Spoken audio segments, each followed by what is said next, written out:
श्री मोहन चरण माझी ईश्वरଙ୍କ नामରେ शपथ କରୁଅछि जे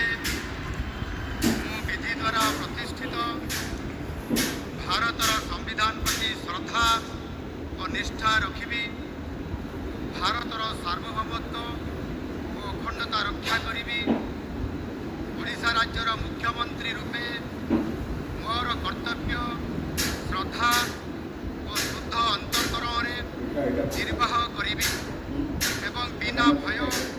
बा पक्षपात बिना अनुराग बा देश सब प्रकार लोकों प्रति संविधान और विधि अनुसार न्याय प्रदान करिबी। मो श्री मोहन चरण माझी ईश्वरଙ୍କ नामरे शपथ करुअछि जे जो विषय राज्यर मुख्यमंत्री रूपे मोर विचार को अणाजिब बा मते ज्ञात हब ताहाकू एपरी मुख्यमंत्री रूपे मोर कर्तव्यर समुचित निर्वाह निमित्त